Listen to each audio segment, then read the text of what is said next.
Evening, afternoon, morning. Let me make sure that I'm all prepared. Right, one. We get to 2, 3. Good evening. How is one? Yeah, wrong. Fresh from the Palace of Westminster. And let me see if I can. I'll just take these. I'm just going to play around, if you bear with me, while you get your feet under the table. And I'm just going to play about with this. And I'm going to use it. I'm going electronic this evening, darling. I'm going in and I'm going deep. Primarily because I'm knackered. I think we're going to have a slightly different...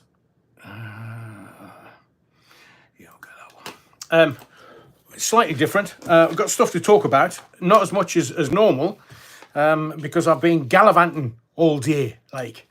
And as many of you will know, over the last couple of weeks, not feeling very well.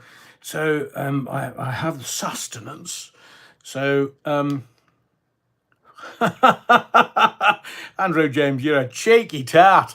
Andy Turner, nice to see Penfold was out and about today. I also read China White, the nightclub, has been closed. Has it? Ooh. You know, I was a nightclub DJ for many a year, don't you? Yeah. Do you know, I was running around a couple of days ago, and there's loads of stories that I have that I haven't told you yet. Lee Anderson reveals tipping point for leaving the Tories. Well, it's all... there needs to be some order to what we do tonight. So I've taken some intro comments that I'll kind of comment about. And then I think we'll have you ask some questions whilst we talk about some of the big news stories. And I saw one of them today in the Houses of Parliament. I mean, all I can say is you can tell the globalists, because I don't know about you, but are you seeing through this game, this whole charade where America's a busted flush. America's bankrupt. It's a busted flush. And they've got an 80-year-old that can't string a sentence together and a 78-year-old that can. And they're going to put them head to head in some kind of presidential debate. I mean, am I the only one that just thinks, how here, man? Stop this shite, man. Technical term that we use in radio. So Andy Turner, nice to see Penfold. Yeah, we've done that one. Thanks, Andy. Andrew James, it's called Big Ben because the name Adrian Allen is too large. I don't know whether that's a backhanded compliment or not, Andrew, but it's still funny. There is a reason why it's called Big Ben. I am going to tell you, because I bet you don't know. And Big Ben is not the tower. That's the clock tower. It's now called the Elizabeth Tower after Queen Elizabeth II. And Big Ben is the Great Bell, which I stood, literally 4 feet away from. It was in touching distance when it went off at 5 o'clock 5 times. 120 decibels. I've screamed louder, especially when you get it caught in your zipper. PT Ham, good to have you back, PT Ham. Hi guys, yeah, Rollins. Oh, PT Ham, good to have you back in the body of the Kirk. Andrew James, got to give Rishi some credit. He is 2 inches taller than the late monkey Davy Jones, even with socks on. Stop making me laugh, because it'll just make me cough. Yeah, wrong. PT Hammy tries to be the daydream believer, but it's not working. Who was Nirvana? Was it Smells Like Teen Spirit? One of their big hits was based on an old Monkey song, and I can't recall it. at the beginning. Blimey, what's going on here? You all, Andrew James again. Can we send him on the last train to? Oh, very good. Can we send him on the last train to Clarksville? He could do with manning up. It's probably going to be strikes and cancelled. Viv Kenyon, smart lad today, Adrian. Thank you, Viv. Thank you, Viv. Juicy bits coming, I hope. I think you might want to rephrase that, Viv. It could get us both into major trouble. Jim Atkinson, evening, wrong-uns. Welcome to the body of the Kirk, Jim Atkinson. Oh, I'm having a lem sip. The hibiscus has taken a rest tonight because I need to, A, stop coughing, and B, try and get rid of this ailment. Mr. John Up, good evening, Adrian. You're wrong, and to all in attendance this evening. Welcome to the body of the Kirk, Mr. John Up. Flock of seagulls' hair always makes me chuckle. Yeah. Oh, big hit. Wishing I had a photograph for you. Was that Flock of Seagulls? I was thinking about...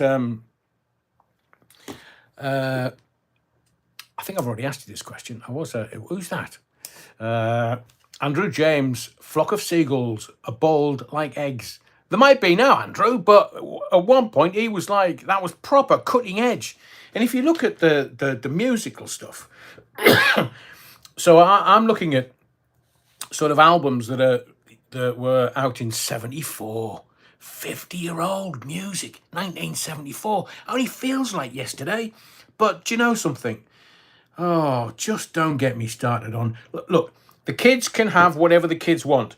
When I grew up, my teenage years, it came out of disco with a little bit of sort of glam rock. Disco in a punk. And Johnny Lydon is still a hero of mine. The punk ethos is just fabulous. And I've been into many a pub. Mosh pit. For kids. Kicking off with a mass brawl is better than a mosh pit. Rusty Mouse, I did think about it. It would be a bit... I did think about it. But, I've been in my suit since 8 o'clock this morning. So I just thought, no. But close, but no cigar, Rusty Mouse. I did think about it. Mr. John Up. I could have sworn it was Brute 33. Oh, yeah. Great fight, yeah. It was a Kevin Keegan and it was Henry Cooper, Kevin Keegan, and who was the third one? There was a third man in that advert for Brute 33. I mean, everybody wore Brute back in the day. Until the women went, oh, will you lads pack it in, man? The Bovrils in the body of the church. Welcome, the Bovril. Just pleasantries. Right, Andrew James. Last one, and then I'm going to, we're going to crack on. Oh, what have I done? Hang on, technical. Yes. Andrew James says Double A can only wear his bass guitar and wedding ring. Did you see the Oscars? Do you know? Who said greetings, Alan? Oi, you tart. Manners. It's Adrian, where I come from. To my knees. So, the Oscars. Do you know? I'm finding modern comedians about as funny as syphilis. Because it's just... What were they doing on the Oscars? I mean, it was just boring. It was deathly dull. And the Americans, A, they don't get irony. B, they've got no sense of humour. I mean, look at who they elected for president. Mind you. So I just... No, man, no. And some of the stuff that I've been reading this week about what they're up to in Hollywood, I daren't even repeat it. Honestly, I daren't. Honestly, lem sip. So, next live, Sunday. I'll be a little bit more switched on Sunday. Not as knackered as I am tonight. Sunday, 17th of March, 2024. We're racing through 2024. And it's a bit mad. It is. I said to you at the beginning of the year, 2024, when Japan was being kicked left, right, and centre, and there was all kinds of bits and pieces going on in Japan. There was planes not landing properly, and then not taking off, and then they're on fire, and then they've got mountains exploding and stuff. And Japan got a real kick in the beginning of the year, and then it just went all a bit weird. I mean, I don't know whether, in fact, I think the politics in America is funnier than the comedians in America. Right, let me get back to some of the comments, because some of the comments are looking very tasty, very tasty. Let me just do that, and let's get at the bottom. Good to see Tab Block Tracy's in the house. Oh, by the way, where were you today? I did an impromptu live from the Great Hall, from Westminster Hall today. I couldn't believe there was like 50 people there in a heartbeat. Hayden, Sunak has had meeting with Graham Brady of the... Oh, really? Oh, Hayden, thank you for that. That's major, major, major news. So, next live is on Sunday, 8 p.m, as per usual. I recorded some bits and pieces today. I'm going to try and cobble them into a into a video for you. I mean, it's a wonderful thing, and it's a pants thing. It's a wonderful thing that they go, because I climbed the Elizabeth Tower on Monday with the new Mrs. Allen, and we got up to the Belfry. I'm just going to kind of give you, I'm going to take you on a journey. I'm going to tell you a story. I'm going to tell you about, because it is, and both things that I've done today and Monday, you can do. I mean, I know we were kind of at the front of the queue for bits of it. It's the new Mrs. Allen. That's why I married her, because she's just insanely awesome and beautiful. I know, I'm punching, but she organised. So if you want to go and see Big Ben, then you can do. So on the second Wednesday of the month, they open their website at 10 a.m. for tickets. At 1 minute past 10, they're sold out. The best time to go, if you're either in the area or you want to make it a special day in Londinium, then the best one to do is the 11 o'clock tour. Because what they do with the tour is they start it on the ground, and they start it with the bells. So we had the 4 o'clock, so we heard the bells in Parliament. What do they call it? Cromwell Green, I think it was. So we were standing within the Palace of Westminster, within the gates of Westminster. And the tour guide said, listen, bang, bang, bang, bang, bang, bang, bang, bang, all that malarkey goes off at 4 o'clock. The next time it rang on the hour, I was standing next to it. I literally was standing feet away. No more than 3-4 feet away from Big Ben. So I'll tell you the story as we go through, because you might be interested, and it might be something that you and your family want to do, because you can. You can. And if you want to go and have a tour of the Houses of Parliament, technically, you're allowed to go in and say, I want to see my MP. And there's some things that are happening in the background of the channel, where people are looking for some guidance and advice. And I just thought, they should just walk into the House of Parliament and say, oi, wrong 'un. Oh, I need to see my MP. Now, they've even got a post office in there. You don't think they've got Horizon in the Houses of Parliament? That would be too funny. I literally would split my incontinence pants laughing my cap off. So let me just, because I don't want tonight just to be about politics, and I don't want tonight just to be about the Houses of Parliament, the Palace of Westminster, although it is steeped in almost 1,000 years worth of history. But I want to thank the legendary Battenbergers to start off with. Rambo, your top man tapes are bagged up, so to speak, modern vernacular, and they're going to be posted tomorrow. So thank you very much. They're on their way, and yes, I've signed one for you. And to Rich, he says, thanks, Ed. Rich, you're always welcome. You are always welcome, sir. So,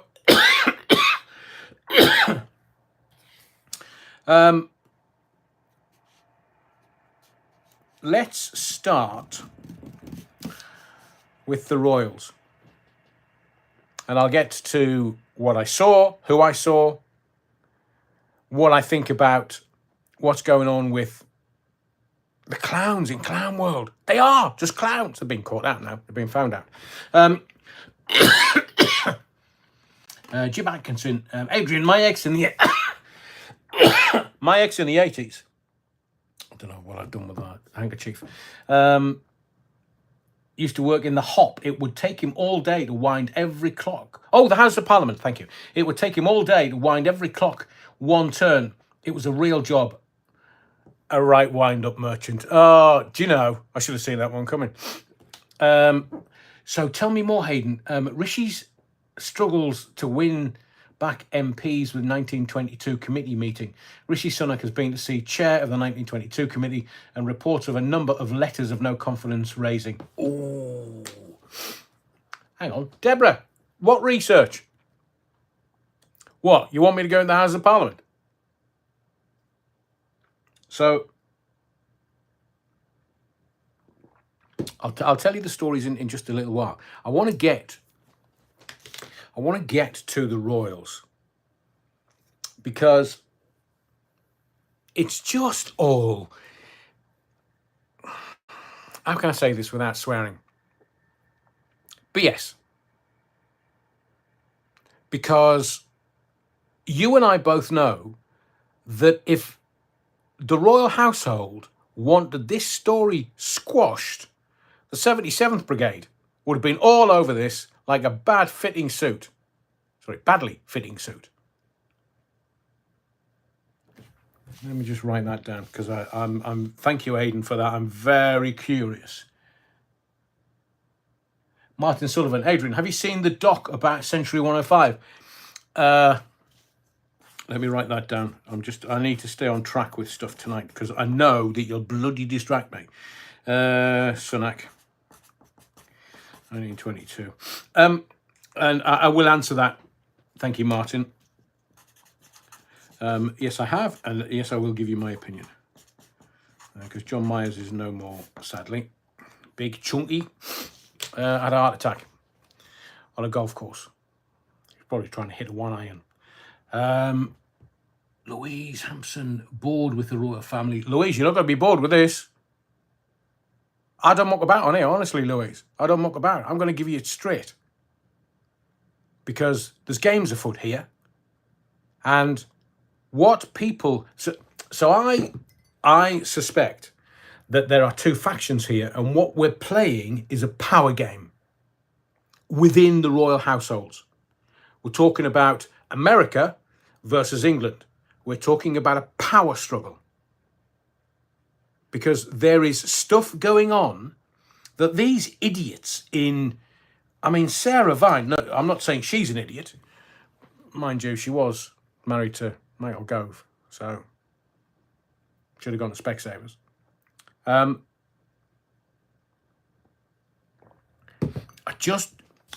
What we are witnessing is, back in the days, taken 500 years ago, Henry VIII, he would have gone, off with her head.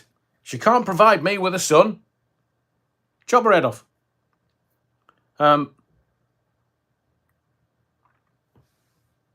It's better. Throat's better. But I'm looking at what's going on, and I believe what we're witnessing is people selling newspapers and just making any old shite up. I mean, literally just making it up on the fly. And we've got two royal households. We've got the monarchy in this country, and we've got those two idiots in Monty Shit Show who... I'll ask you a question. See if you can answer this for me. When we're talking about our royal household, how comes Nutmeg and Ginger Bollocks trend number 1 on X? So we're talking about our royal family. And so we know that 77th Brigade are the intelligence arm of the army. They're kind of the social media, online intelligence boys. So they can squash any story. So I take it you've heard the story, the pegging story. Peggy Sue, Peggy Sue. You've heard that one, not the Buddy Holly song, you wrong'un. So I went to bed on the Friday, laughing my cap off that somebody had outed somebody in the royal family. And let me tell you, there are showbiz people into exactly the same thing, but they took out super injunctions. Can't even tell you what the super injunction is or about who, because it's a super injunction. What can't we talk about in super injunctions? Super injunctions. So I go to bed on the Friday night, laughing my cap off. Literally, I couldn't stop laughing. But I was watching it thinking, when's this going to stop? It was squashed. It was gone. I got up the next morning. First thing I did was look at X, formerly known as Twitter. Hang on. Terry Wookford. Because they live in the States, lots more X users over there. Plus the gruesome too. I have lots of team PR and trolls. Yeah, the sugars and shite. Thank you, Terry. I completely get that. But we've got the 77th over here. They don't feck about. If they want a story squashed, they'll squash it within an hour. So the royal household know that if they want to squash this story and what is going on, then it's done, it's finished, it's gone. They don't live like me and you. They don't live the same life as me and you. Monogamy, my hairy backside. Prince William, the only Prince of Wales, never to have a mistress. How are you here, man?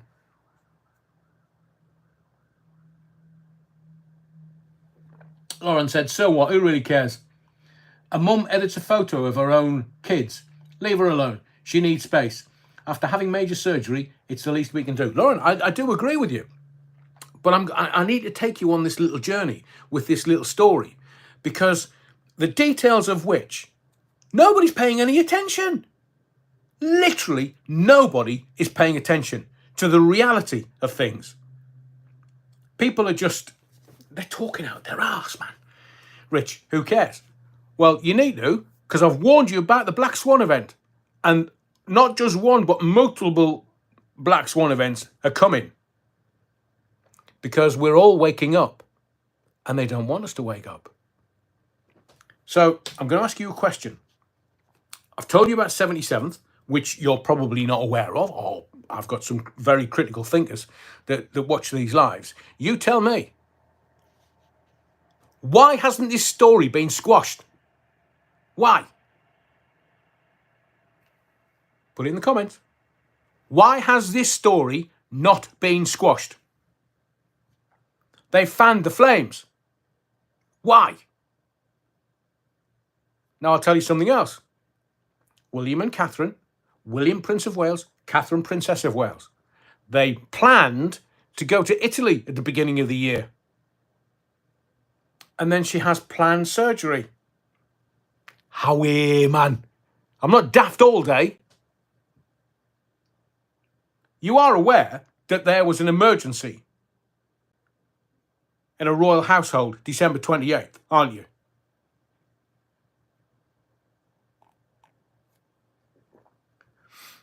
So why weren't we told? And who was it? Wasn't the king. Have you asked yourself the question, why is the same story about King Charles being trotted out? Look, we know he's not a well puppy. We know that. And we wish our king well. Because, I mean, he waits all of his life, 70 odd years, to become king, and then he's straight on the sick. Was he Scouser? And the same story is, oh, thanks for the cards. How are you, man? Money no object.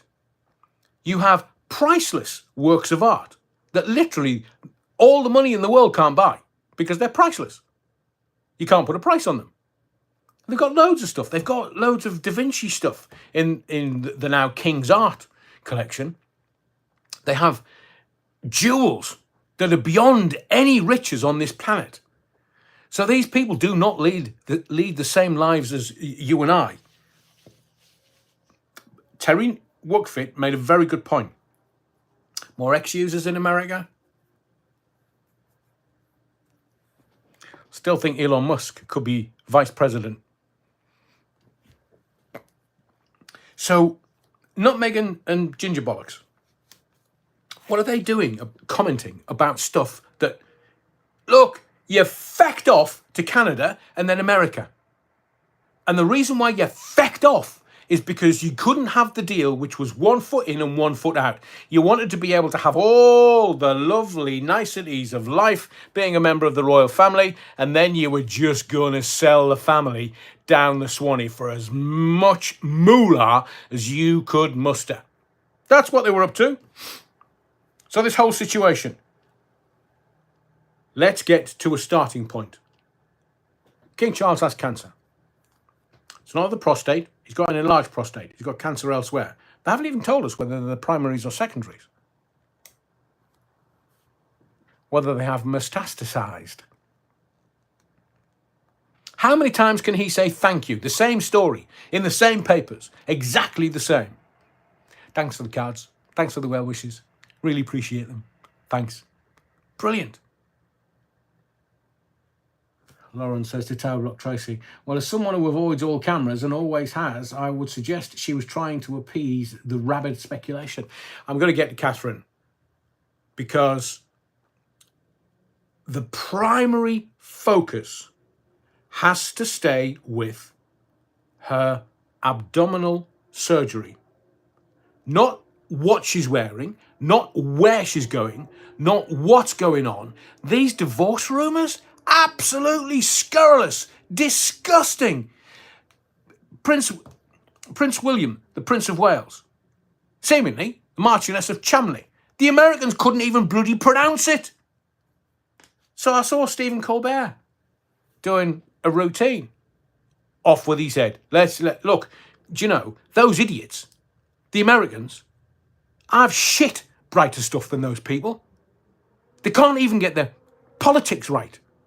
And then they start taking the mickey out of our royal family, which 250 years ago they tried to get rid of because the king wanted to tax them. So they had the Civil War and it was like, up yours, mate.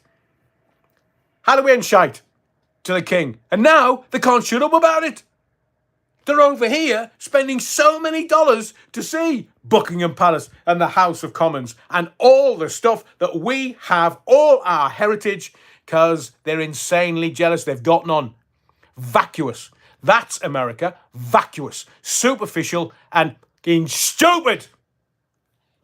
And then they've got comedians standing up because they can. Here, Stephen Colbert. Do you know what Foxtrot Oscar means? I've shit funnier stuff than that, man.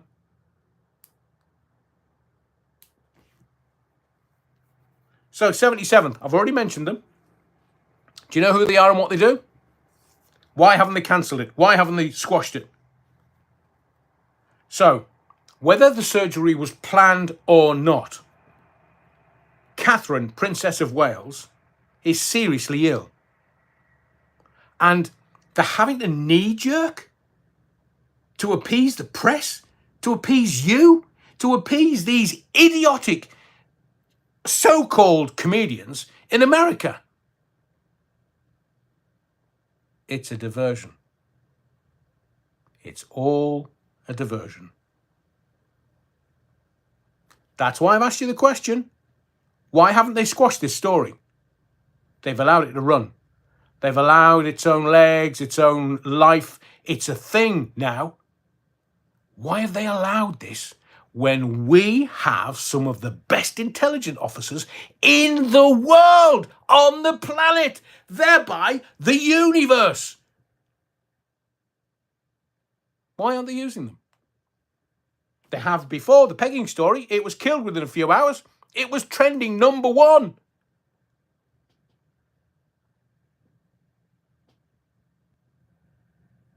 So I'll ask you again. In the comments, please.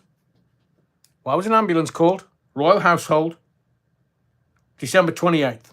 And someone was taken for emergency treatment. What was that about?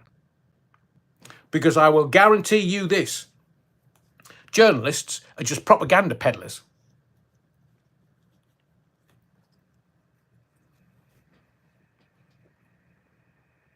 Scum-sucking pond life. The journalists know.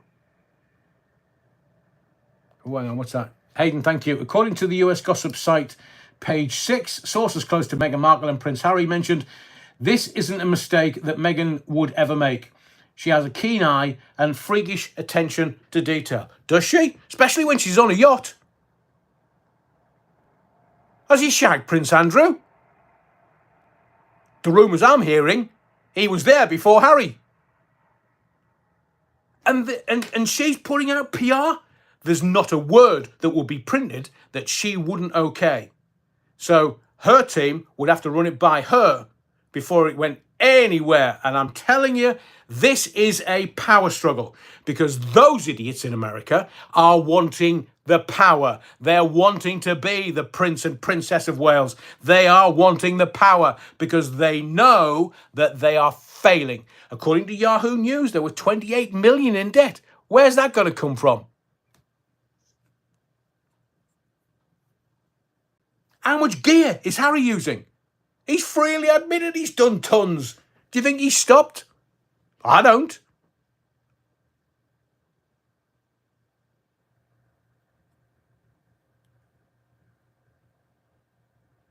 So I'm going to ask you another question. Stick it in the comments because I'll read it afterwards. Catherine. She uses a brand of camera that is worth thousands. Thousands and thousands. The best camera you can buy. She's got an eye. Well, she's got two. One each side of her nose. But the rumour is that it was made on a Canon, was altered twice or saved twice in Adobe. And the rumours are it was William that was trying his hand at photoshopping. Now, look, I'll hold my hands up and I'll say to you, I know, because when I started this channel, look, I'm a radio guy. I use my ears. I'm a radio guy. I use my gob. I'm a radio guy. And all of a sudden, I'm having to edit videos. It was like, whoa. And young Jacob and the Scarlet Pimpernel, they literally rescued me from a fate worse than death, trying to edit stuff. And those that were around in the early days with the lives, God, there was just stuff. Every single live I did, there was something going wrong. So I don't know whether that rumour is true, but can you imagine Photoshop? It's like speaking alien.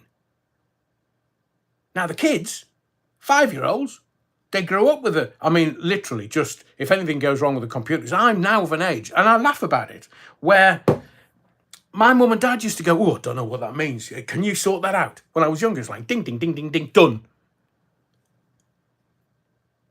Can you fix my iPad? Oh, here, gives it here. Dun, dun, dun, dun, dun.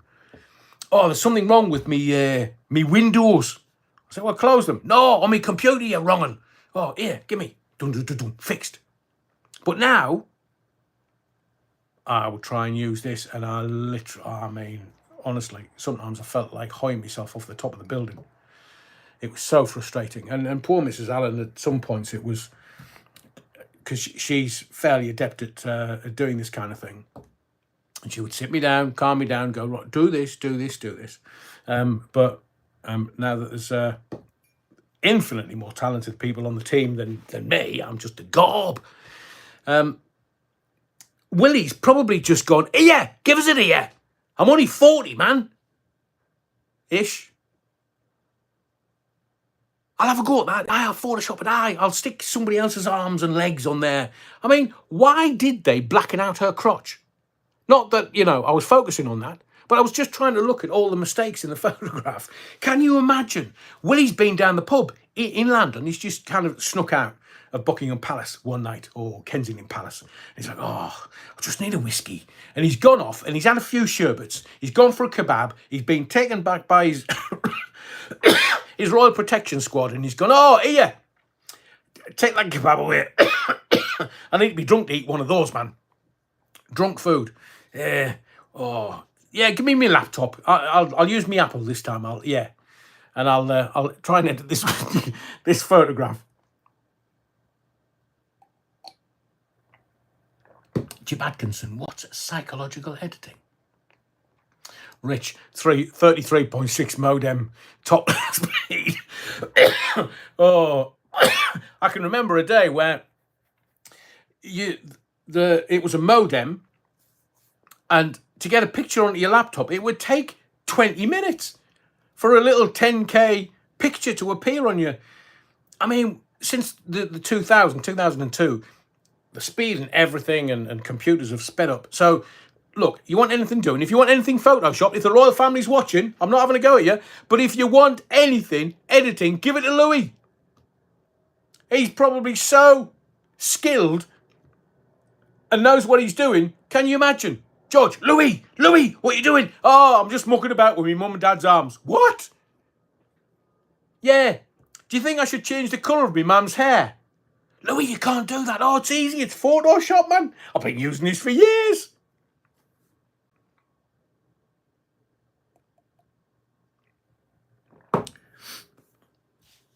So, let us get to the crux, the essence of everything that's been going on.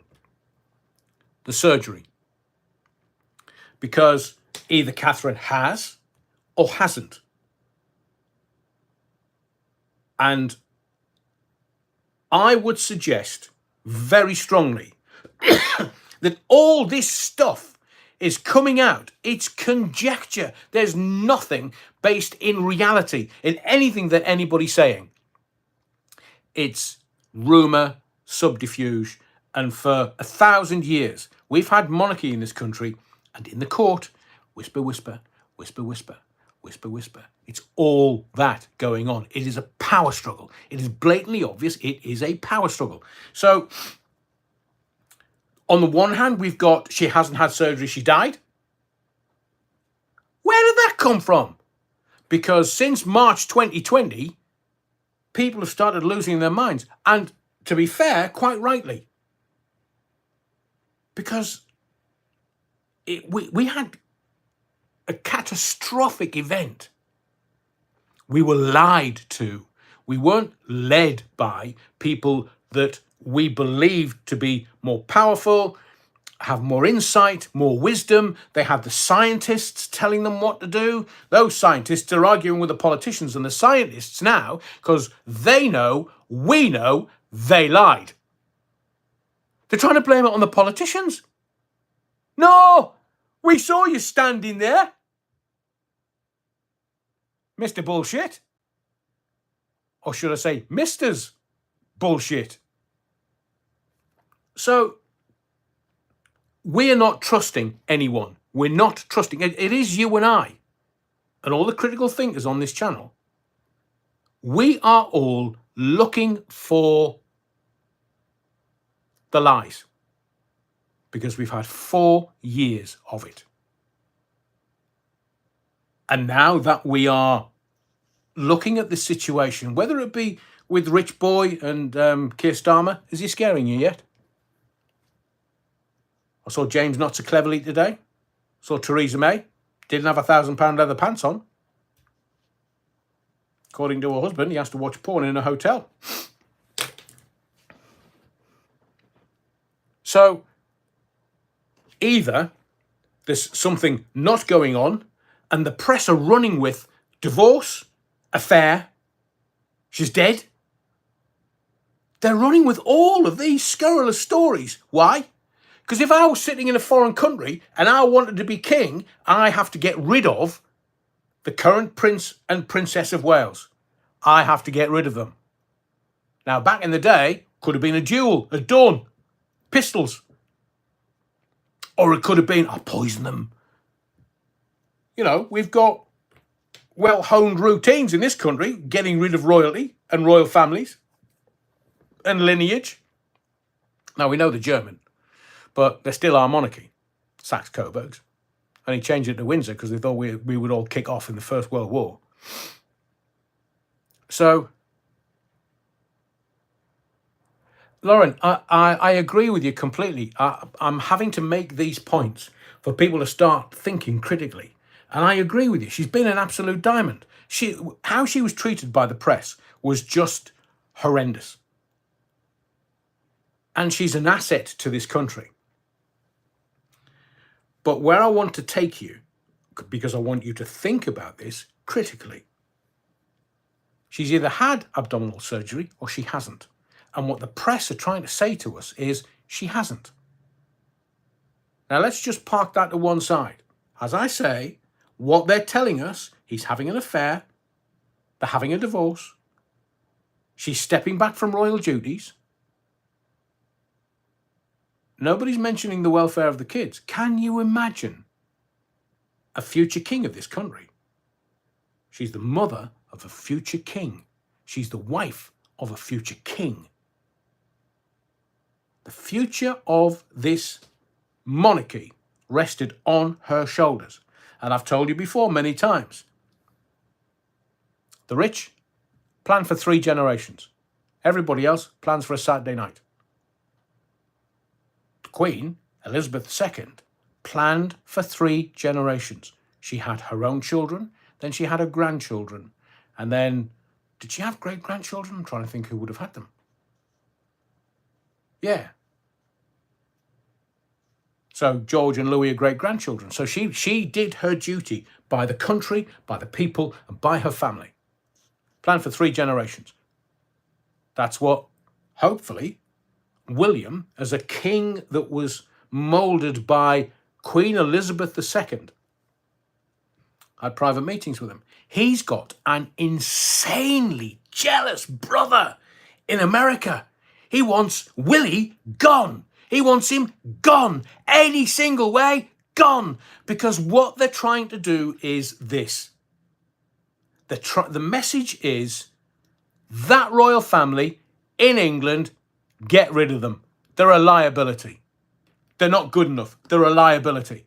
But we are the showbiz stars. We are celebrity. We will bring our showbiz, our celebrity, to the Saxe-Coburgs, the Windsors, and the people of the Sceptred Isle.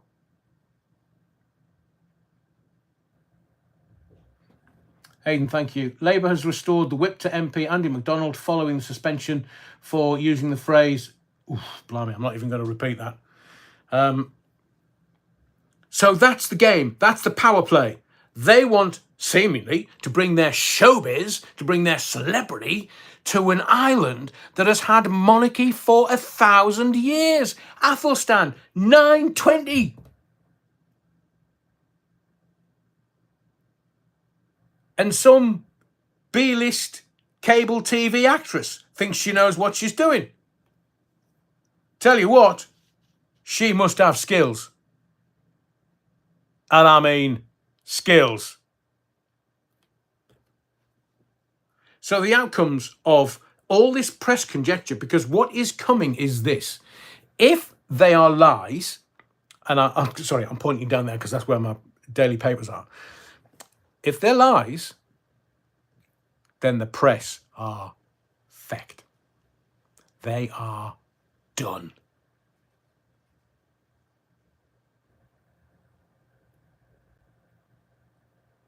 Because you can't put this out, you can't promulgate this propaganda, these lies, without there being repercussions down the road. So, we take all this, all the BS, and we park it. What if Catherine had to have emergency surgery? Now, we're being told quite firmly by the palace that she's had the surgery, she's doing well. But what would keep her from simply coming out in public? Because what she's suffering from is not something that you can deal with in public. Now, I keep saying now, it's conjecture for me to say it's this, it's that, or the other, because I've just laid allegations at the door, the front door of all the press, who are just making shit up. But I will tell you this. Abdominal surgery is not a laughing matter. It's not a matter for scurrilous rumour and subterfuge.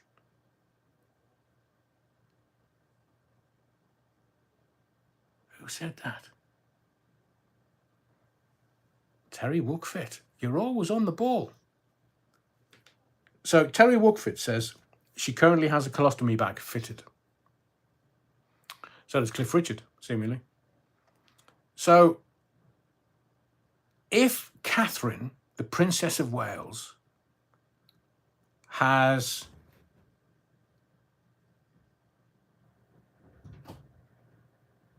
Lauren, I think you're right. Lauren Taylor says, Adrian, okay, I get what you're saying. Harry is a tool, proper, and his ridiculous wife, Harry has been in love with Catherine from day one. Now, I have quoted this Windsor's The End Game, a production I went to see with Harry Enfield, and it was just, I can't work out how they got away with some of the stuff. So I'm just going to park what we were talking about to give you this, because it fits with what Lauren's saying, and Terry, for that matter. In this little hour-long, 90-minute-long play, Kate was called Two Cocks Kate.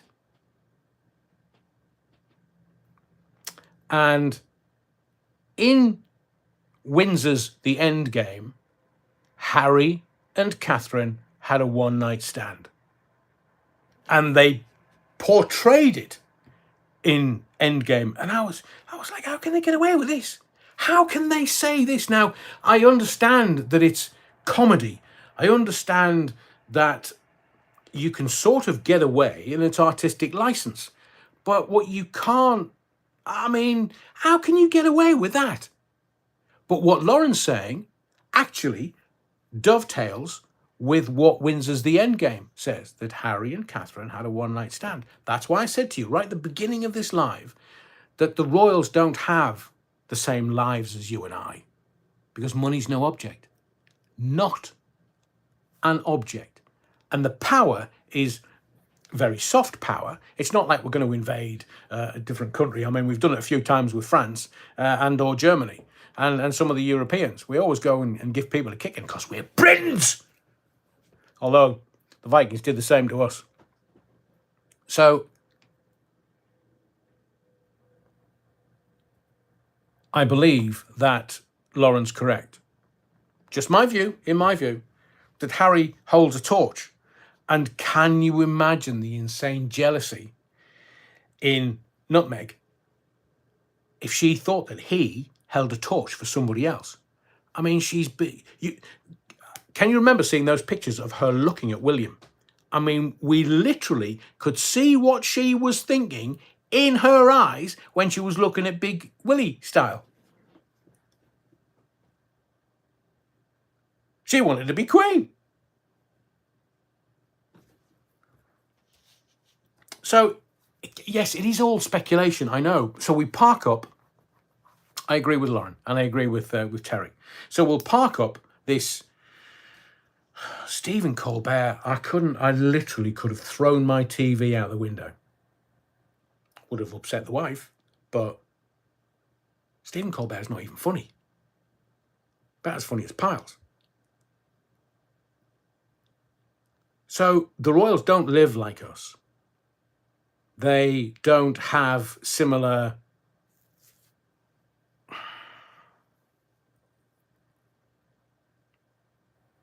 They have no rules. They literally have no rules. They can do anything they want. They can go and have, within reason, of course. You can't just go off and start dancing with folk. But if you look at what Willie's doing, I mean, to be fair, she's a looker, the Marchioness of Cholmondeley, and her husband's in his 60s now, and she's 39.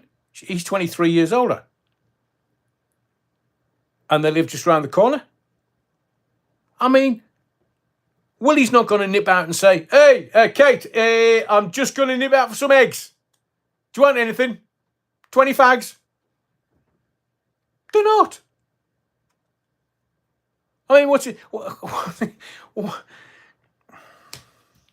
look, I've all I'm going to say is I've worked with the Royal Protection Officers before. They're not all that. They're not.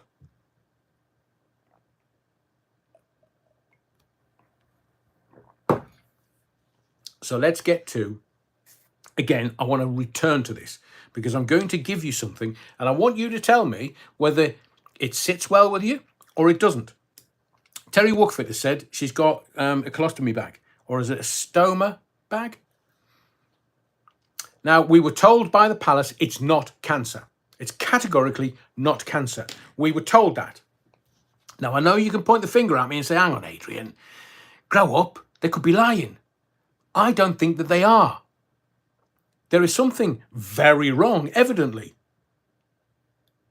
But again, at the beginning of this live, I asked you, why are they allowing this story to run and run and run?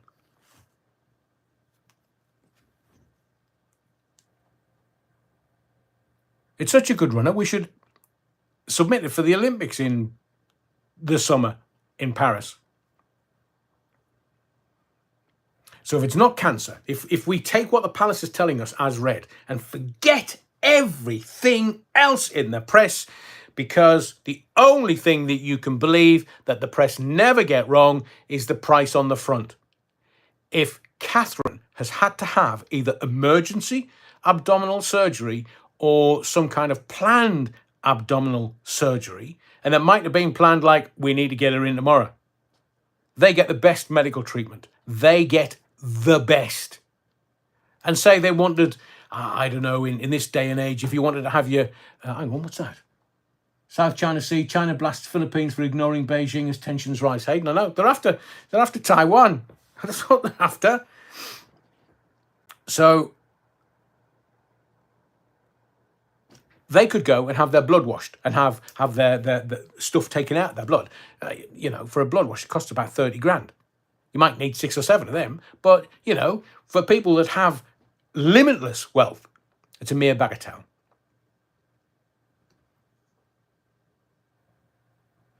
The Bovril says, sounds like she may have Crohn's disease. Thank you. So I'll ask you this question.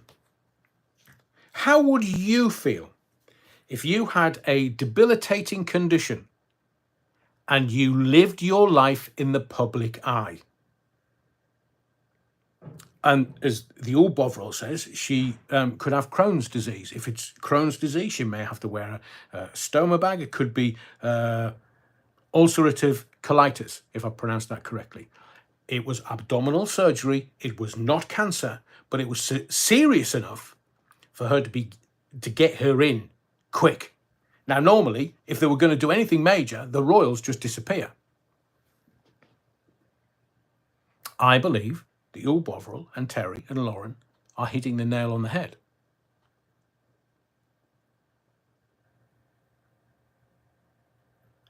And I agree with you about Robin Williams. Fabulous. Do you know when he was doing Mork and Mindy, the studio had to hire translators because what Robin Williams was doing was he was putting swear words in foreign languages, in like 3 or 4 or 5 different languages.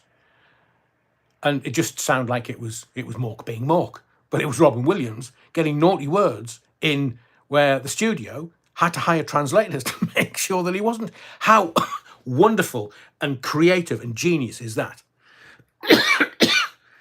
So let's get back. You're getting to a place where you recognise that the Catherine, Princess of Wales, is dealing with something that a lot of people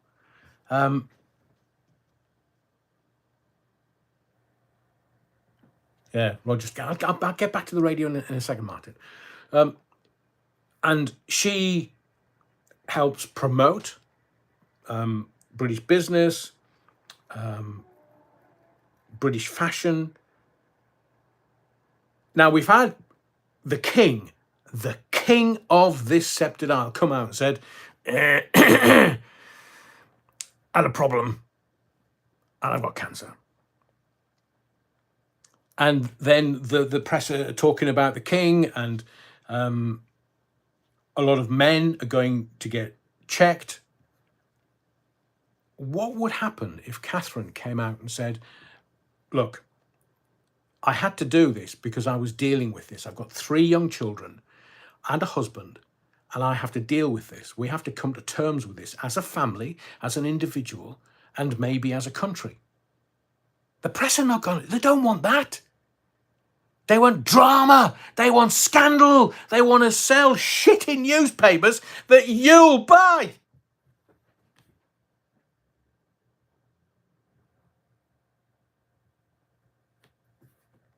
So if she has had or has Crohn's, and from my memory, and thank you Theo Bovril for mentioning this, from my memory, it's sort of in stages. It just gets worse and worse and worse. And maybe they were aware, look, they can have the best doctors, the best hospitals. They could literally build their own hospital for any condition, any ailment they wanted. They have that much money. But, you know, the reason why they have that much money is they don't spend any. So if that is the case, I agree with Lauren earlier. Let's just leave Catherine and William and the kids and the family, just deal with what they have to deal with. Yeah, I agree with Tower Block Tracy. Her husband is the heir to the throne and money is no object. But what I'm about to offer you is this. Can you imagine if the future queen came out and said, I have this condition? And it's not unusual. Can you imagine how the newspapers, how the public are going to react to the newspapers, and how the public are going to react to these idiotic American comedians who think it's funny? Foxtrot Oscar. Let's all laugh at the Americans. Let's all laugh at their political successes. Let's all laugh at what they're doing in the Middle East. Let's all laugh at what they're doing in Ukraine. They're money washing. They're money laundering. They are corrupt. They are all corrupt. Because if the American people can't see that, honestly, my brown stuff can see it more clearly than evidently 350 million people. In the words of the great Chinese philosopher, arseholes. And we've got these 2 idiots getting off their tits. Remember, this is the woman that got married 3 times. First marriage, well, we can't talk about that really, because there's not too much information. The family got rid of her quickly, as in his family. And then her family thought, hang on, well, we need to have a spade. And then the second marriage, she was offering weed. She was offering bags of weed to her guests. I've always said to you, what's the mother up to? Why was she in jail? Why did the father have to look after her? Because it just doesn't... Look, if anybody's got a prison record, fine, who cares? But why the cover-up? Why? Why do they want that internationally protected person, IPP, internationally protected person? Because then they can carry anything in their bags and their bags will not be checked. Now, Harry has that because he's a blood royal. And Nutmeg is saying, well, obviously, I need it for me kids. Me kids. It's a threat. Me kids. And the nanny for the kids. Oh, that'll be your mother then. So she can carry anything in her bags in any country in the world because she's an internationally protected person, because she's the nanny for the kids. Here, mate. Go back to wearing a moon bump. So all of this, let's take it as a whole. This is a tale as old as the monarchy. This is a tale about power. But what they're using is not guns or swords or having people beheaded with guillotines or, well, she can't give me a son. So, Foxtrot Oscar, just half and quarter her and stick her on the tower spikes so the ravens can have something to eat. It's as old as the hills. It's as old as 1,000 years worth of monarchy in this country. That's what it's about. It's about power. Couple over there, insanely jealous about a couple over here, and they want the couple over here gone. Gone. Any which way. Turn the people against them any which way. And what's going to happen? Ginger Bollocks is going to turn up and go, well, we're celebs. Rebel Wilson today, she met Ginger Bollocks and Nutmeg. And she said, oh, Harry's lovely. I agree. Not very bright, but lovely. But Meghan's a bitch. That's Rebel Wilson's words. She met them at an event. Harry's lovely. Meghan's a bitch. It's not like, you know, we could sit there and go, well, no shit, Sherlock.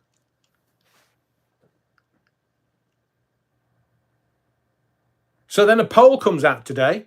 Catherine's the favourite royal. Oh, can you imagine the plates being smashed in Monty's shit show? They didn't want that. They want the public, they want the people, me and you, to turn against them, to turn against the royal family. And if Charlie's on his way out, because that's being published all over the world, whether that's right or wrong, who knows? But again, they're saying it's terminal. How do they know? They've got somebody on the inside. Who do they think they are? Dan Wootton. So just watch, because somebody's feeding the press. And this story has loads of mileage in it. It can keep going for weeks. And I think, and agreeing with Lauren, it is wholly unfair. How can they squash this? Are they going to bring Catherine out? Now, they said Easter.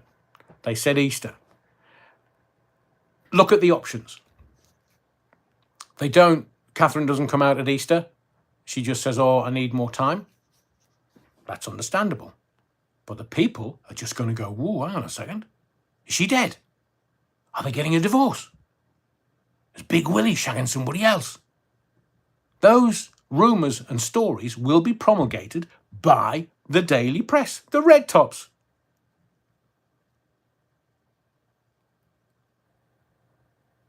So the only way around this, I believe, is by Catherine just doing a piece to camera, just saying, look, I get that people are worried, and I'm really supported by that. Thank you.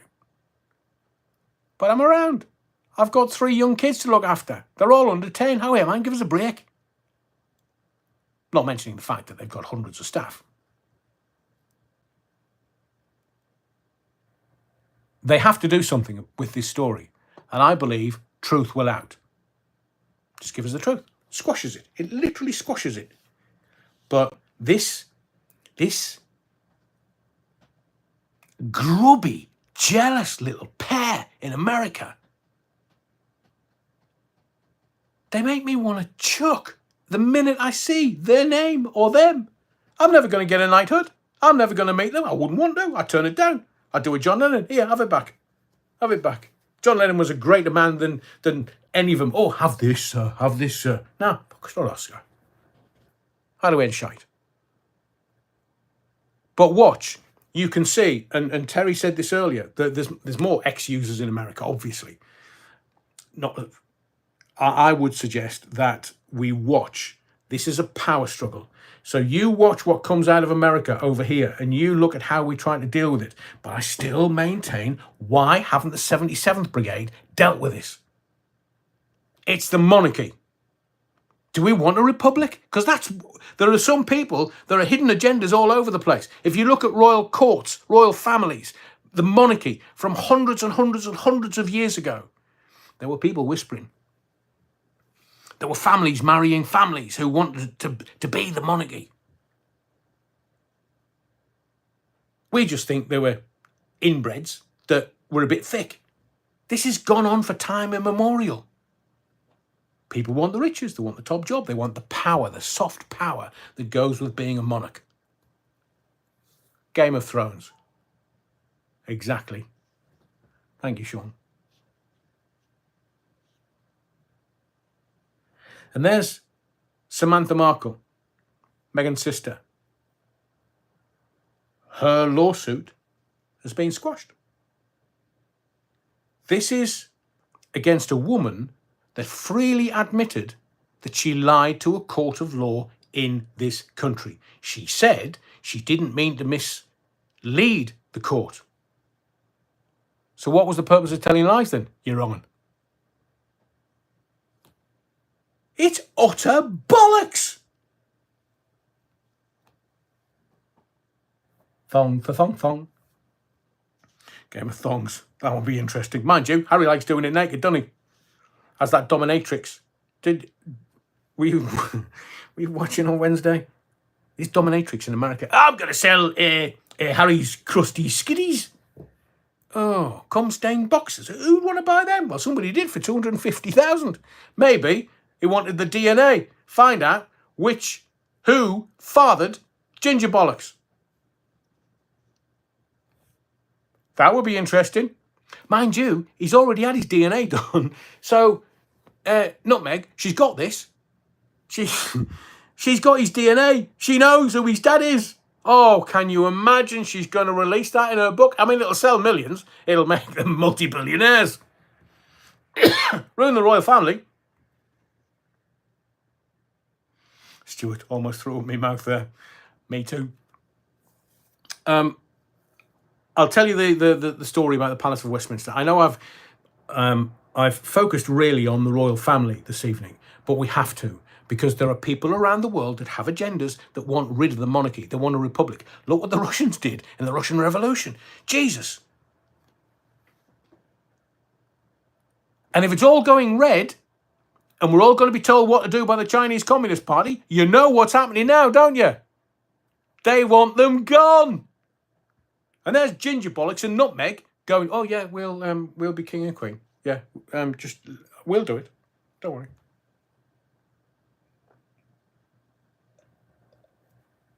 The reason why I had to give you all that information and you coming to the collective reasoning is because we have to protect our monarchy, whether we like them or not.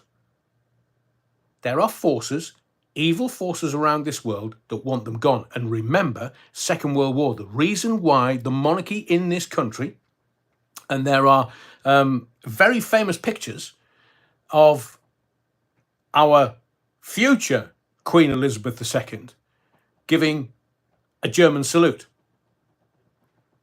because they were worried, the monarchies around Europe were worried that after the Bolshevik Revolution and the communists were going to take over, and the communists were going to flatten all the royal families. They were going to get rid of all the royal families.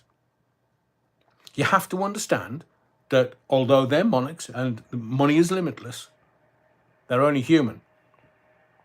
So that's why the royal family and others were courting the mustached one in Germany, who, by the way, AI is translating his speeches. Have you been listening to some of those? Not what we've been told by the historians. So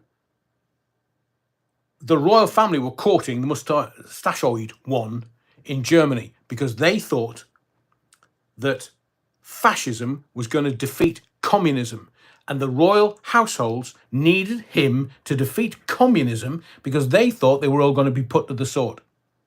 So now that we live in a world where the Chinese Communist Party are telling you, you'll have digital ID, you'll do as you're fucking told. They own all the world's debt. China owns so much of America's debt. If China called the debt in and said to America, don't print it off, just give us the money. It's a busted flush, America. It's done. It's finished. Especially if Biden steals the election again. So the Chinese Communist Party, ipso facto, a bit of Russia, Putin just wants to control all the natural resources, the oil and the gas. So once they've got all that, they're home and dry. And the royal households might actually be no more. So this is the context within what you are witnessing needs to be viewed. In my view, it's a bigger story, but it's just the newspapers literally trying to get rid of this monarchy. And Charles has got to grow a pair. Charles is, I know he's a poorly puppy. He's got to come out and say, "Oi, Harold, shut the up. I know who your dad is, and we'll sort this out. So shut up and keep your wife in check." Or just leave Willie to do it, because Willie, he don't mess about. "Oh, he broke my necklace." How many men do you know wear necklaces? None. Zero. Zip. Nix. Nada. I do not wear a necklace. You pussy. He's been in the military and he calls it a necklace. Go off.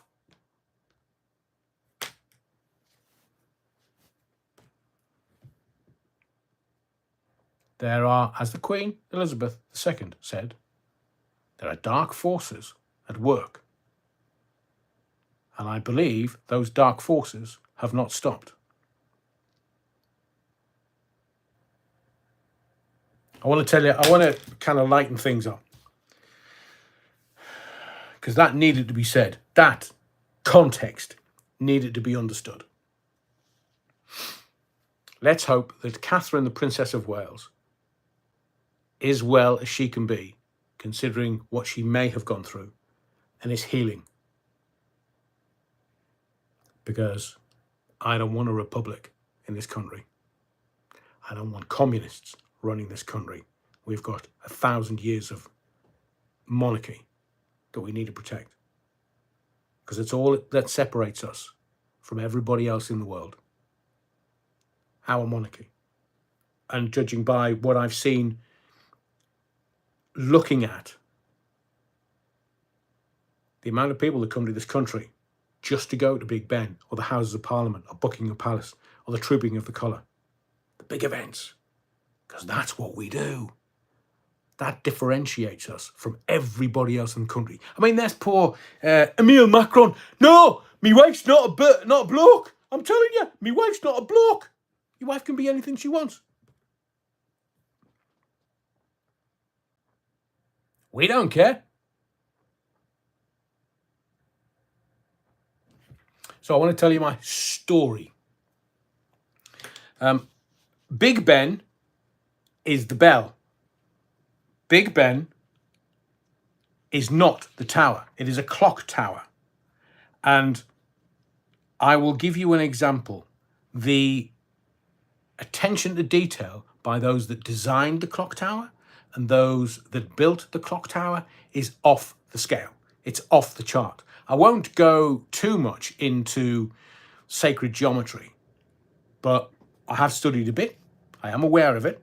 So the new Mrs. Allen and I went to Westminster Hall. The Great Hall was the biggest hall in Europe at one point, and it's held some magnificent events. It's monarchs and presidents and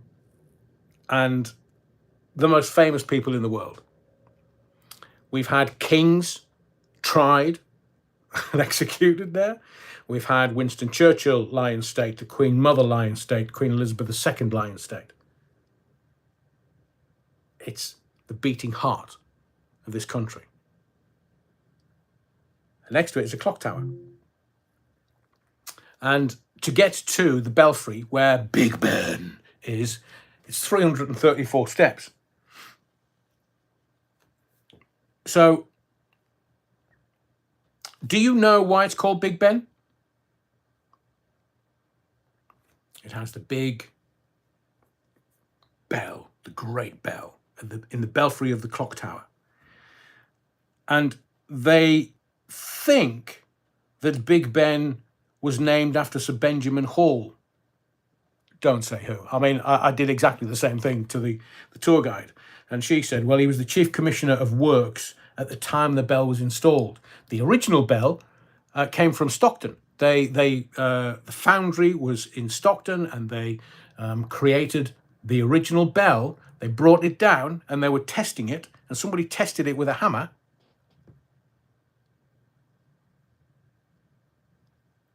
And it cracked. So it all kicked off big time. So everybody in London, the designers, the people that had asked for the bell to be made, the manufacturer, the foundry up in Stockton went, no. It was fine when it left here. Don't you be coming back here saying, oh, the bell's not fit for purpose. Yes, it was. It left here. It's fine. So they had to resmelt it, and a foundry in London had to remake it. And the reason why they think it was named after Sir Benjamin Hall was because he was a proper tall dude. He was about 6'4". Big Benjamin, tall, 6'4". And also his name was inscribed into the bell itself. But they reckon it could have been a 19th century bare knuckle boxer, a heavyweight champion known as Big Ben. He was the bare knuckle boxing champion, Ben Caunt. I had to pronounce that. I was enunciating my words very carefully. Ben Caunt, C-A-U-N-T. So the bell, actual Big Ben bell, the Great Bell, first rang out July 18th, 1859. 170 odd years. Hang on, it's 175th this year. Is it? Hang on, 60, 140, 60. Yeah, is that 165 or 175? No, 165. It's 334 steps up. And as I've said to you, if you ever want to do this tour, you can. Anybody can. But they release the tickets on the second Wednesday of the month. They release them at 10 o'clock. They're sold out by a minute past. Now, they've only been running these tours less than a year, about 10 months, I think, 9-10 months. It's very, very, very difficult to get tickets. They're not that much. So it is it's mind-blowing. It literally is a thing of outstanding beauty that anybody that experiences it, as I will testify, I'll never forget this. The history is incredible. The story is incredible. But more importantly, when you go up, so there's 334 steps. Now, I'm not as young as I used to be. And I thought, it's going to take me all day. So I just got my head down, arse up, so to speak, and got on with doing the grinding out the steps. But they do, first lot is about 100, 110 steps. And that's the most you're going to do in one go. And they take you off to a side room and show you some bits and pieces. And the fabulous thing for anybody that's got vertigo is it's absolutely rock solid. Rock solid. So you go up the stairs, they're concrete. You're not kind of going up iffy little stairs. You're not going up to the top where it's going to start swaying. That building don't move. And you go up various stops, a couple of stops, and then you actually get to the workings room, the actual workings of the clock, the clocks, the dials, and the timing of Big Ben. And they stick the odd penny on there just to kind of either slow it down or speed it up by milliseconds so that it's actually hitting the timing correctly. And it's wonderful. I'm not going to give away what they say because that will be pointless. I want you to experience it at some point in your lifetime. But then you go up to the belfry where there's the 4 smaller bells and then there's the great bell. Big Ben.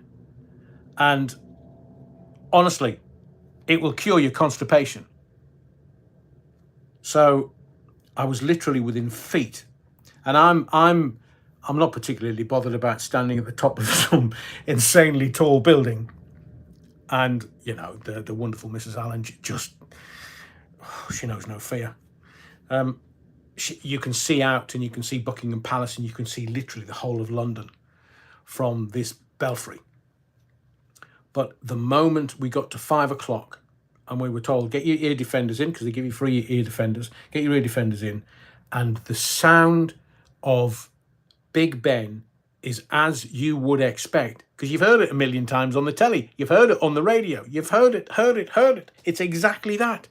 But the sound is beautifully clear and clean. It's extraordinary. The first time that it strikes, you feel it go through the whole of your body. It vibrates through the whole of your body. And I was like, holy what? And then the cleanliness of the sound. And now the renovation took 5 years, and they reckoned that the 4 smaller bells were starting to sound a bit muffled. I mean, after 150, 160 years, you would expect it. But it was starting to sound a little bit muffled. But when they renovated it all, it's so beautifully clean, the sound. And you're standing right there next to it. It's beautifully clean. So if I just would love you to experience it if you can at some point. Because although 334 steps is a bit of a challenge, it's not that much of a challenge. If you've got vertigo, they look after you. The tour guides were wonderful. There's 2 of them, one on the front, one on the back. Wonderful, wonderful, wonderful, wonderful. I cannot recommend it highly enough. And it's an iconic building. It's one of the buildings worldwide that people look at, and it's quintessentially Great Britain. Wonderful. So let me tell you about today. I have recorded little bits and pieces. You're not allowed your phone in the tower, in the Elizabeth Tower. You're not allowed your phone in parts of the Commons or the Lords, for obvious reasons. There's security everywhere, there's police everywhere, armed police everywhere. So I would have done a live from within the House of Commons. Probably would have been arrested or shot or something. So the phones have to be turned off. You have to leave them. You can't take them into the chamber, the House of Commons chamber. And you go into Westminster Hall, as you saw maybe from the videos or from the live. That's where you go in. And then there's a gallery right at the very end. There's a gallery, and you go into the gallery, and then it brings you into kind of a reception area where you've seen lots of politicians being interviewed before. It's kind of like Commons to the left, Lords to the right. Here I am stuck in the middle with you. Steelers wheel, before you ask. And it has statues of incredible orators, of very famous politicians. I mean, proper, not some of the ne'er-do-wells that managed to get in there. No Guy Fawkes, sadly. And so we went right, and we went into the Lords. The Lords wasn't sitting at that point. Oh, before I go on, if you want to do this, you can. Every single MP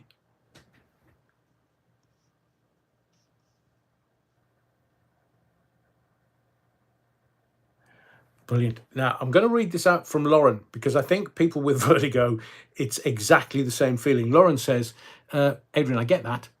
It's not the heights I'm scared of. It's the unstable structures. Sigurjara in Sri Lanka, not a chance. Eiffel Tower, no. Blackpool, no.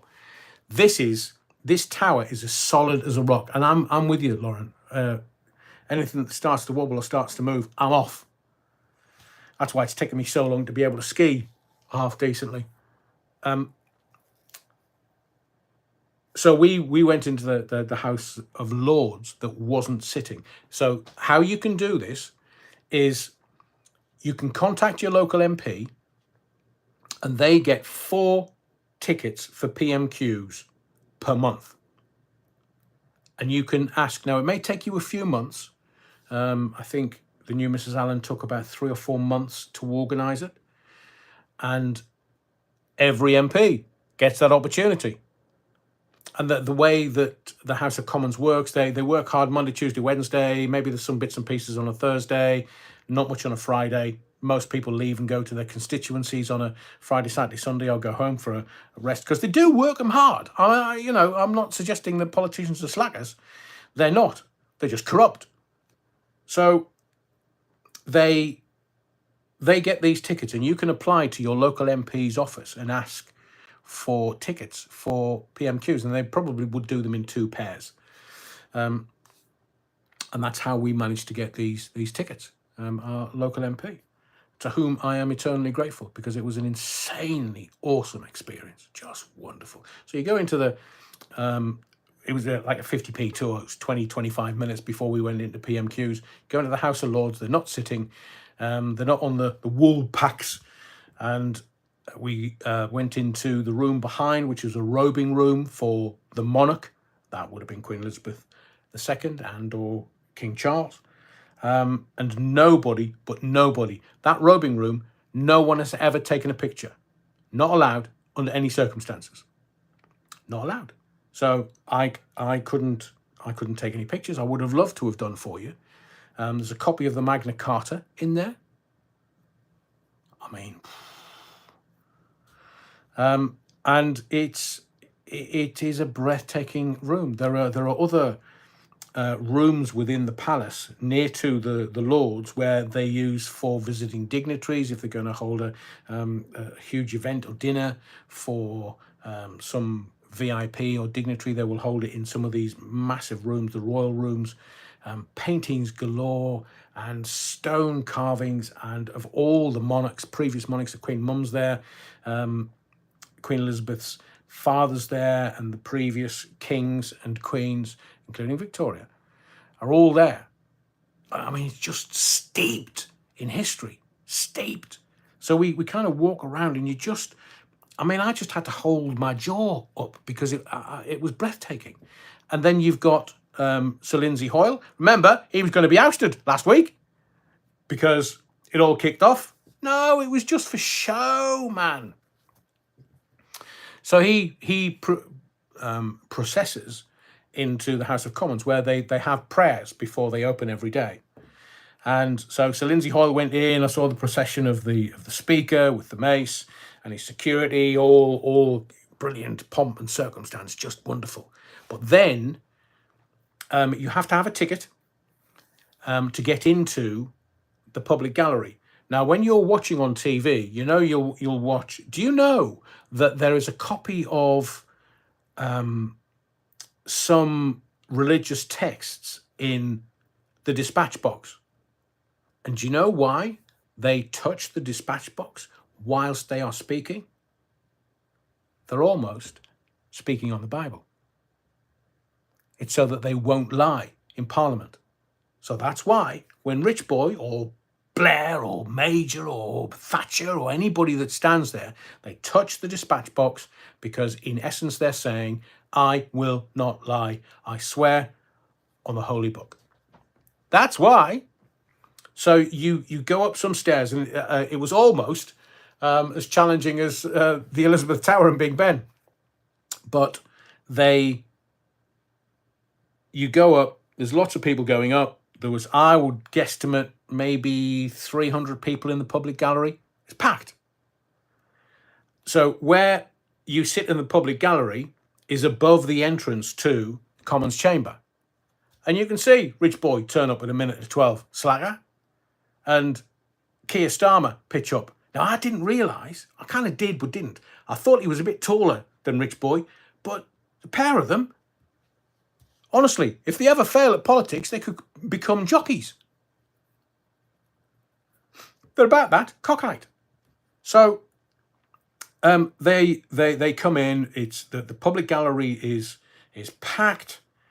I mean, it's just extraordinary. And in front of you, there are 3 either glass or perspex screens, one on top of the other, so that literally, if Luke Little wanted to hoy a dart or, I don't know, a cup of Coke or a McDonald's over at one of the MPs sitting, can't do it. Now, I don't know whether there's been a thing in the past where somebody's gone in and they've all kicked off. I mean, I think it was Rambo that said a little earlier, Adrian, why don't you shout, "Who's your daddy now then?" I thought about it, but I wouldn't. The the ushers, there's loads of ushers, and you know the former cops and the security people, intelligence people, and they wear white ties. Because, you know, people go, oh, it's a black tie dinner. That's not the top. White tie. White tie and tails. All of the ushers in the Commons all wore white collar and tails. Just beautiful. Beautiful. And so you kind of sit there and the usual suspects come in. Theresa May, James Not So Cleverly, Penny Mordaunt, and some of the Labour. Bizarrely, I didn't see Angela Rayner today. But I did see Diane Abbott. We'll get to that in a second. So today, for P.M.Qs, watching it up close and personal, Keir Starmer, honestly, don't hire him as a number 9 for England. Open goal, he'd bloody missed by a mile. So, literally, they've got Rich Boy on the ropes, the Labour Party. And they're talking about racism. And racism is unacceptable in any form, any which way. Rich Boy standing up. He said that. Yeah, he said that, but he's apologised. So how much has he given you? Well, he said that, but he's apologised. How much has he given you? 10 million? Well, he said that, but he's apologised. Diane Abbott, the subject of this donor's ire, was in the chamber. And they call it bobbing, where the politician will stand up and sit down, stand up and sit down, sit down and sit down, because they want to ask a question. And it's only when the speaker will turn around and say, right, okay, Diane Abbott. Mr. Speaker, didn't allow her. Did not allow her. Because can you imagine how that would have erupted? It just would have dissolved into absolute pandemonium. So, Keir Starmer should have been all over Rich Boy. He won't. He just kind of, well, I'm going to be Prime Minister, so I don't need to sort of kick off. I'm going to be Prime Minister anyway. Why should I make an effort? And I was thinking, oh, come on. I'll say this again to you. Does Keir Starmer scare you yet? Because he's going to. So Sir Lindsay Hoyle, who was a goner 2 weeks ago, he was there, did his procession. I watched P.M.Qs. It wasn't as, I wanted it more lively. The other thing that I wanted to do was I wanted to watch, you know, when you're watching P.M.Qs on TV, if you ever have, there's all this noise, this cacophony of noise. And it's all, as I say to you, they have these, which are the summary agenda for the chamber. It just gives you a running order of what was going on in the chamber that particular day that you were there, or the MP was there. That's their order papers. That's what they call them. And you'll see them sort of waving them about when they're agreeing or disagreeing with stuff. And I was wanting this thunderous noise to come at me from the chamber.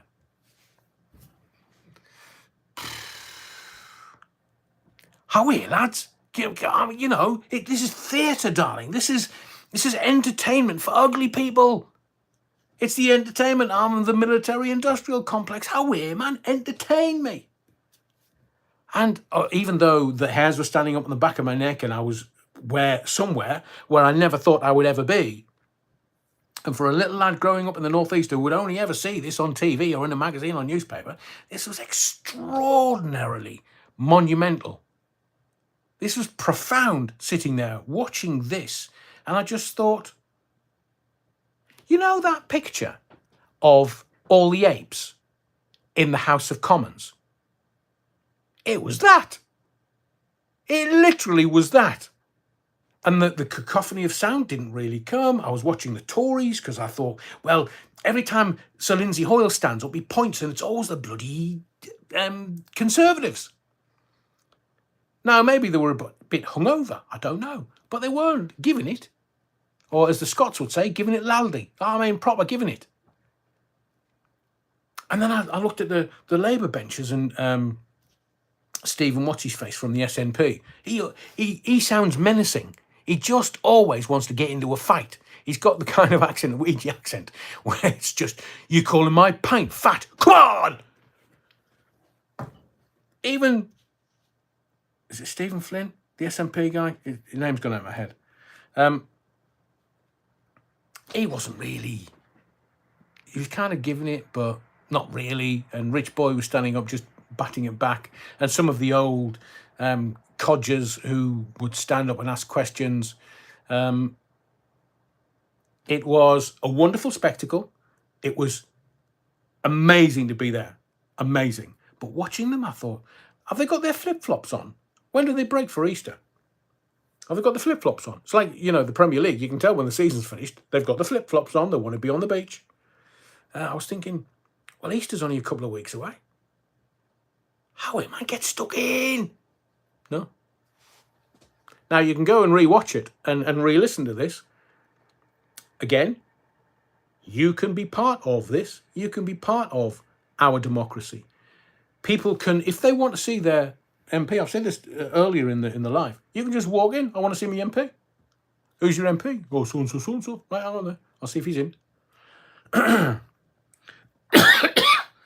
But thank you to Hayden earlier, who said that Sunak's been up to the 1922 committee. Are they dripping this?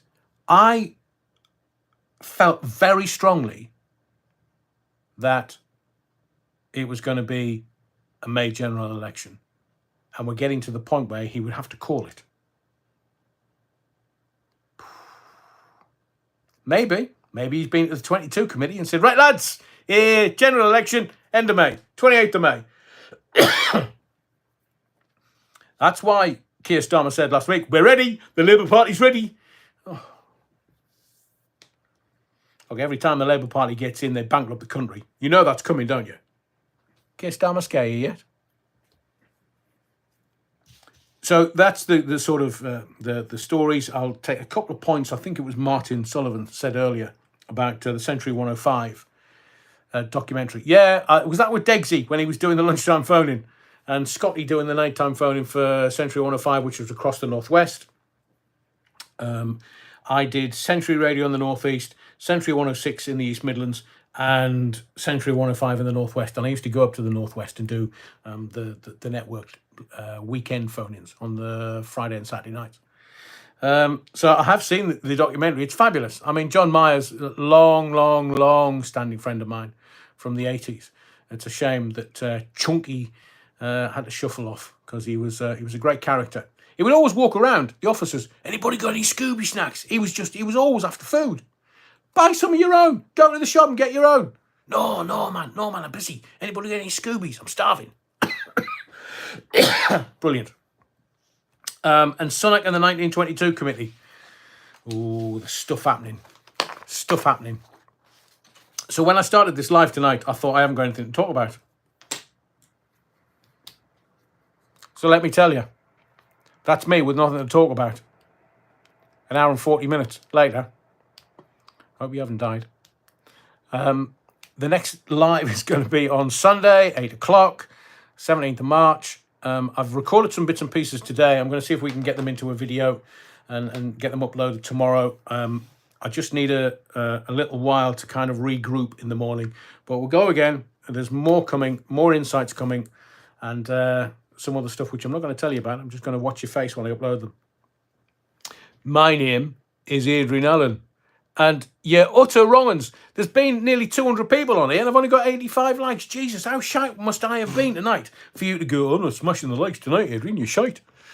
So let's just get over 100 because it alerts the algorithm that there's something going on the channel that the algorithm needs to be aware of and can send it out to everyone so everyone can know. Stop reading the newspapers. Or what's the old phrase? Stop reading beauty magazines. They only make you feel ugly. It's the same with the newspapers. They're just confusing you. And when you confuse people, that's when you can stick the knife in. And that's what they do. That's the technique. That's what they do. So they've got you confused about what's going on. Something's coming. I can almost smell it. Make your own gags up. My name's Adrian Allen. Thank you for your likes. Oh, we've got 100 likes. Oh, I could love you all day long.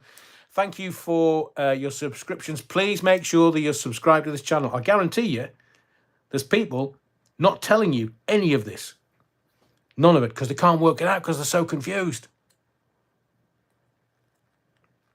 But mostly, thank you for your indulgence. Thank you to the wonderful Mrs. Allen for the tours this week, which were absolutely insanely awesome. And thank you to you for just listening to my ramblings. There'll be more videos, another live on Sunday. Be well, go well, look after yourself, as Jerry Springer once says. And I will speak to you soon.